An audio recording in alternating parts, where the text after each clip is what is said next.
গাজা পুনর্নির্মাণে $500 কোটি বেশি সহায়তার ঘোষণা। দেশ ছাড়ার সময় ইউক্রেনের সাবেক জ্বালানি মন্ত্রী গ্রেফতার। ভারতে আন্তর্জাতিক এআই সম্মেলন শুরু। ইউক্রেনের 12টি গ্রাম দখলের দাবি রাশিয়ার। বছরের প্রথম সূর্যগ্রহণ আজ। আমন্ত্রণ জানাচ্ছি বাংলাদেশ প্রতিদিনের বিশ্ব সংবাদে। সাথে আছি আমি তানজির রহমান। এতক্ষণ শুনছিলেন সংবাদ শিরোনাম, এবারে থাকছে বিস্তারিত। ভবিষ্যৎ হোক নিরাপদ, বিনিয়োগ হোক বিশ্বস্ত, আর আমার পছন্দ সল্ট বে। ওয়েলকাম টু সল্ট বে। ফিলিস্তিনের যুদ্ধ বিধ্বস্ত গাজা পুনর্নির্মাণ ও মানবিক সহায়তার জন্য বোর্ড অফ পিসের সদস্য রাষ্ট্রগুলো $500 কোটি বেশি অর্থ প্রদানের অঙ্গীকার করেছে। মার্কিন প্রেসিডেন্ট ডোনাল্ড ট্রাম্প এই ঘোষণা দিয়েছেন। আগামী বৃহস্পতিবার ওয়াশিংটনে এই বোর্ডের প্রথম বৈঠক অনুষ্ঠিত হবে, যেখানে সদস্য দেশগুলো $100 কোটি করে অনুদান দেবে। ইতিমধ্যে সংযুক্ত আরব আমিরাত ও কুয়েত এই উদ্যোগে সামিল হয়েছে বলে জানা গেছে। ট্রাম্প স্পষ্ট করেছেন যে শান্তি বজায় রাখতে গাজায় আন্তর্জাতিক স্থিতিশীলতা বাহিনী মোতায়েন করা হবে, তবে এর বিনিময়ে হামাসকে অবশ্যই অবিলম্বে পূর্ণ নিরস্ত্রীকরণের শর্ত মানতে হবে। এদিকে গাজায় ইসরায়েলি বাহিনীর নতুন হামলায় 11 ফিলিস্তিনি নিহত হয়েছেন, যার মধ্যে জাবালিয়া ও খান ইউনিসের বাস্তুচ্যুতদের তাঁবুও রয়েছে। গত 10 অক্টোবর কার্যকর হওয়া মার্কিন মধ্যস্থতার যুদ্ধবিরতি লঙ্ঘনের এটি সর্বশেষ ঘটনা বলে জানিয়েছে আল জাজিরা। কর্তৃপক্ষের মতে যুদ্ধবিরতি শুরুর পর থেকে পর্যন্ত 601 জন ফিলিস্তিনি নিহত হয়েছেন। এছাড়া ইসরায়েলি সরকার অধিকৃত পশ্চিম তীরের বিশাল এলাকাকে রাষ্ট্রীয় সম্পত্তি হিসেবে নিবন্ধনের প্রস্তাব অনুমোদন করেছে, যাকে ফিলিস্তিনি কর্তৃপক্ষ কার্যত দখল বলে নিন্দা জানিয়েছে। এই সিদ্ধান্তের ফলে ফিলিস্তিনিরা যদি মালিকানার পর্যাপ্ত দলিল দেখাতে না পারে, তবে ইসরায়েল প্রায় অর্ধেক পশ্চিম তীরের নিয়ন্ত্রণ নিয়ে অবৈধ বসতি সম্প্রসারণ করতে পারবে।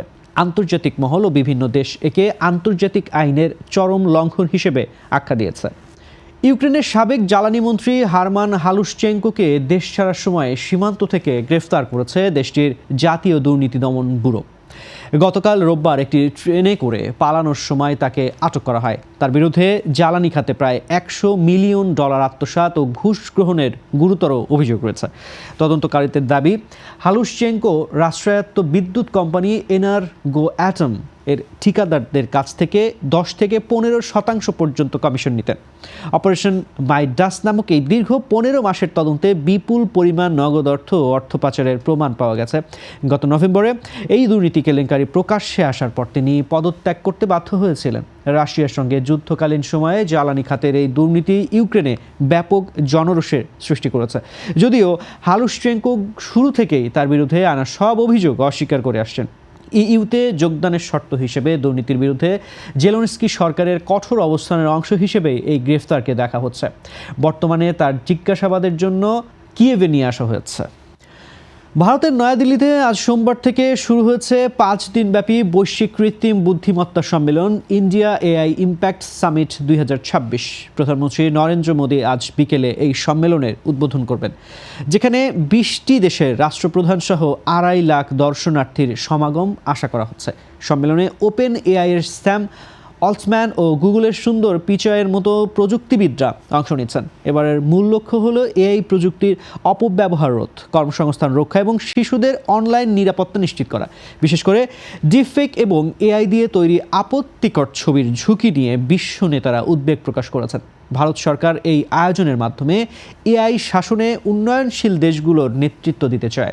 স্ট্যানফোর্ড বিশ্ববিদ্যালয়ের তথ্য মতে এআই সক্ষমতায় ভারত বর্তমানে বিশ্বের 3য় অবস্থানে রয়েছে। তবে বিশেষজ্ঞরা সতর্ক করেছেন যে বড় কোম্পানিগুলোর উপর কঠোর নিয়ন্ত্রণ আরোপ না করলে এসব আলোচনা কেবল কাগজে কলমেই সীমাবদ্ধ থাকতে পারে।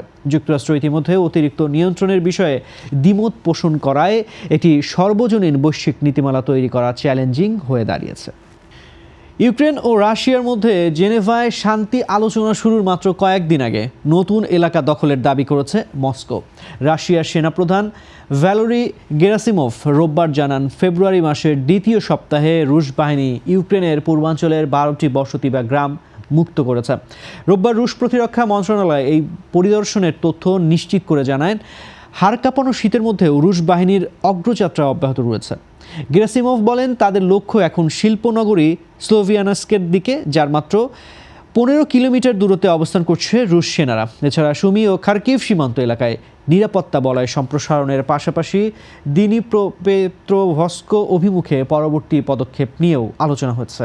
আগামী সপ্তাহে যুদ্ধ অবসানের আলোচনার আগে রাশিয়ার এই সামরিক তৎপরতা কিয়েভের ওপর চাপ বৃদ্ধির কৌশল হিসেবে দেখা হচ্ছে। উল্লেখ্য, ইউক্রেন যুদ্ধের চতুর্থ বার্ষিকী ঘনিয়ে আসায় প্রেক্ষাপটে দোনেৎস্ক অঞ্চল পুরোপুরি দখলের লক্ষ্য পূরণে মরিয়া ক্রেমলিন। তবে ইউক্রেন রাশিয়ার দেওয়া শর্ত মেনে নিতে এখনও অস্বীকৃতি জানিয়ে আসছে। বিশ্বের আকাশে বছরের প্রথম সূর্যগ্রহণ আজ। গত রবিবার এক সংবাদ বিজ্ঞপ্তিতে এই তথ্য নিশ্চিত করেছে আন্তঃবাহিনী জনসংযোগ পরিদপ্তর ISPR।